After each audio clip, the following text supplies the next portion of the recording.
Sangdong, the largest cave on our planet. This cave is so massive that it has a completely self-sustained ecosystem with its own climate conditions. Hundreds of meters underground, the clouds you're used to seeing in the sky form inside this cave. Sangdong even has an untouched prehistoric rainforest hidden far below the surface, and a vast underground river. From transparent fish to colorful monkeys, over 250 endemic plant and animal species live in this underground world. 7 new animal species were recently discovered here and are unique to those passages are so enormous that a 40-story skyscraper could fit inside, and its giant stalagmites are rising like towers of ancient cities. Walking inside, it's impossible not to feel as small as a tiny bug. Can a rock move on its own? Sangdong even contains phytokarst rocks, which move towards the sun like semi-living organisms. Rare cave pearls and many other unique formations are also found here.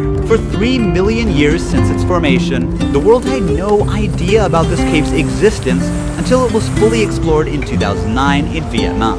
Now, it's time for you to see the largest cave on Earth. Individual access is forbidden to protect both visitors and the fragile environment. This expedition is operated by Oxalis, the only authorized agency. To reach Sangdong, we've trekked through the jungle for 9 hours, and now we must pass through N Cave, the world's 3rd largest cave. This cave serves as a gateway to the world's largest cave. It's crucial to be fully prepared for every possibility, so you would need to know. Now, we're heading towards the beach inside the cave. Over the centuries, water from nearby rivers gradually carved this place. The ceiling is 145 meters high, and the cave is 200 meters wide. During the flooding season, much of this empty space is submerged underwater. You can understand from the basket over there, the water levels rise so much that it can carry objects up to that level. With a breathtaking lake in front of us, it was impossible not to take a quick dip. At dusk, the sound of swift birds echoes in the cave. Because of their short and weak legs, these birds can't take off from the ground and must jump from a high place to fly. If they are trapped on the ground, it means death is certain for these birds. This one was unlucky and waited to die. At sunrise, we're ready for the journey to Sangdong. If we call this cave a neighborhood, then Sangdong is a massive city in comparison. We will move to the darkness now. I can't help but wonder what awaits us in Sangdong. As we walk, dozens of crickets on the ground start jumping from side to side. The ground is covered with centuries of bat guano. Above us, countless bats hang in deep sleep, but some are awake and constantly defecating on us, so it's not a good idea to look up. That's how my arm looks. We pass by formations that look like travertine. The limestone steps take us to the path that leads to Sangdong. Wow. The view here is amazing. You can see some water coming down from both sides. N Cave welcomed us for a night deep in the jungle. Now, it's time to meet Sangdong Cave. It's trying to come to me, you know? It's moving towards me. It knows what to leech on. Oh, it got too big.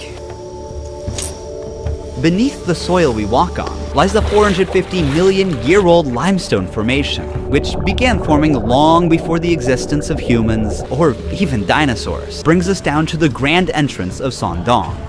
As we move deeper, everyone's switching on their headlamp. Animals.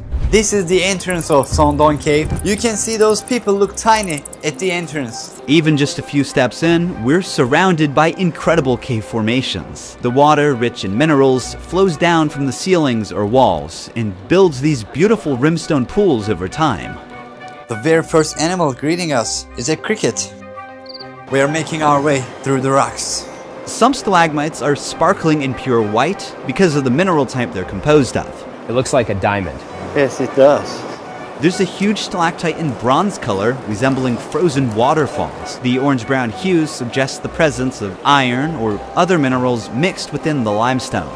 Some stalactites have actually broken off from the ceiling and fell down to the ground. That one in the middle is a fault line. It was formed because of tectonic movements of the Earth. Sangdong's enormous size is not just the result of water erosion, but also the fractures caused by tectonic movements, which created pathways for water to flow deeper. There's a huge river in this part of the cave. If you fall, you can't swim. It's so fast. Heavy rains feed many rivers here, and a large and fast river now flows through the cave. How did this come to life? We are like hundreds of meters inside the cave. There is no sunlight. Heavy floods can bring soil and plant stems into the cave. That's why we see a sprouted seed here. Unfortunately, without sunlight, they won't survive for long. The flood also brought spores in, so now there are mushrooms growing here. The moisture and darkness are perfect for them. Just yesterday, the water reached up to here. It carried a lot of mud with it. It's so recent, as if the flood just happened here. Signs of the incident are still visible. We reached the Hope and Vision Passage. This is the largest part of the cave. I'm standing next to the tallest stalagmite in the world. It is 80 meters high. It took an average of 800,000 years for these minerals to accumulate on the ground as water dripped from the ceiling and formed this massive stalagmite. The reason it got so huge is because it grew in a part of the cave where the ceiling is over 170 meters high and more than 130 meters wide. So this part of the cave is as large as a 40-story skyscraper could fit, and even a double-decker aircraft could fly through. You can see the light coming from the first dolin very far ahead. That's where we are heading. We spot cloudy-like white patches on the ground. What is this? A spider web. When they sense vibrations of a trapped insect, the spider jumps out, bites the prey, and returns to the funnel to eat. These are sand towers. When water drips from above, the parts under the pebbles are protected while their surroundings erode, and in the end, it forms these towers. It looks like a small metropolis. If you carefully look at it, there's a guy standing on the top of that rock. Our teammate in a far distance is now standing on a stalagmite of 60 meters in length. We move 3 kilometers forward in the cave. This is our camping site. Imagine sleeping here, looking at this view. From here, you can partially see the first dew line. It might look like the cave's exit, but it's actually the first of 2 massive dew lines. And from here on, things will get more incredible. The temperature difference between the outside and the inside of the cave forms mist and clouds inside the cave. The area beyond them is called Watch Out for Dinosaurs. We will explore that place tomorrow. For now, it's time to rest. Now we are going to first dolin. This is the next day. There will be a lot of things that we will see today. Let's go. We are crawling through narrow passages to get to the first dew line. A very narrow point. These sticky threads are traps belonging to cave worms. They produce a blue-green light from their tail to attract flying insects to these sticky threads. Once an insect gets stuck, the larva pulls up the thread with its mouth and eats its prey. This limestone is the oldest limestone in Southeast Asia. It is more than 400 million years old. While some sea creatures become part of the limestone, others mineralized and ended up as fossils, like you see in this example. We'll get into the details of this fossil later. We're almost there. Sun! Wow, it takes for water droplets to reach the ground for like 20 seconds from up there. What is the height of this wall? It's around 140 meters. Everything is huge here. When you look up, you can see the trees of the rainforest surrounding the opening. But right now, we are meters below and still inside the cave. The reason why this hole exists is that hundreds of thousands of years ago, the light gave life to these algae and mosses. In the afternoon, we'll go to Dolin number 2. It's very different. You'll see a real jungle there. But first, let's see the first of the last 2 incredible formations here. This is also a stalagmite, but it's a different one. It owes its unique layered shape to the waterfalls. These are phytokarst formations. They are rare limestone formations shaped by the growth of algae, mosses, and microorganisms together with calcium carbonate. Since both biological and geological processes shape them, they're like partly a living and partly non-living. Here you can see the phytokarst formations moving toward the sun like a hand extending from the cave. Climbing 1 kilometer down and up in the dark, we finally reached our next destination. This is the second dolin, much bigger than the first one. This looks amazing. All of a sudden, we are in a forest, in a cave. Look here, they're so dense.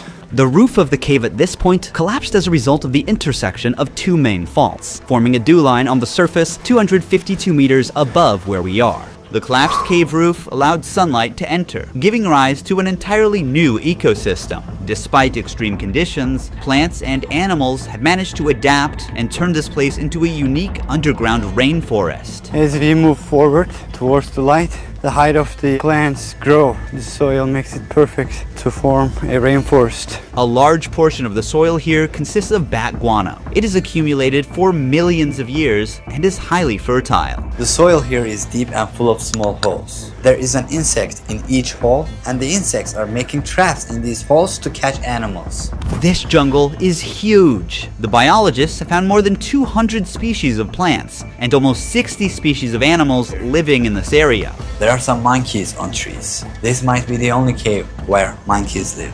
Most primates typically prefer trees as their habitat, and cave environments are not suitable for them. However, this extraordinary cave has become a new living space for certain species. We came across a centipede, and snakes are living in this forest as well.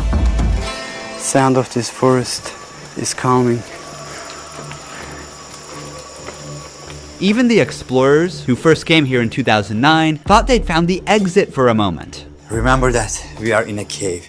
This cave has its own rainforest. All of these trees get thinner but taller to reach the sunlight coming from above. That's why all of them are very thin, but very tall compared to their width. Certain trees reach heights of 40 to 50 meters. It's because the trees prioritize height to maximize sunlight absorption. This is the remains of a snail. Monkeys catch these snails and break them with stones, then eat them. As we move through the cave, we start coming across signs red-shinned dukes have left behind. Look, so many snails. Most of them are broken and probably eaten by a monkey. We kind of forget we're in the cave because it's so massive. This is where we are going to camp tonight. It's our tuhamn. The stalagmites here look fascinating, almost like the work of a sculptor. A pool of water surrounds this column and fish are swimming in it. These fish have no eyes as they have adapted to live in this total darkness. Instead, their other senses got stronger over time. See how it doesn't give any reaction to the shadow of my hand or the movement? It doesn't see anything. Like the fish, this cricket is completely blind. It doesn't see me. These super rare formations are called cave pearls. They are usually 1 centimeter in diameter, but here, since they are too old, some of them are as big as a tennis ball. Just like real pearls, they form around a tiny nucleus, such as a grain of sand, with layers of minerals slowly building up over time. They need a few hundred years to be fully formed. As we push further into the cave, something unexpected catches our eyes. These are deer bones. They're estimated to be 500 years old. There is one last challenge ahead, an 80-meter-high karst wall called the Great Wall of Vietnam. To reach there, we must also pass through a 600-meter-long Passchendaele passage. The passage is now filled with water and is turned into a breathtaking jade-green lake. It's so high that the light does not reach to very top. After the wall, the light from the exit is visible from 500 meters away. We have explored the world's largest cave from one end to the other, yet on the fourth day of each ancient creature, the fossil we saw in Sondong belongs to. An carnivorous species is believed to have had tentacles to catch its prey and grew up to terror. The darker the underline, the more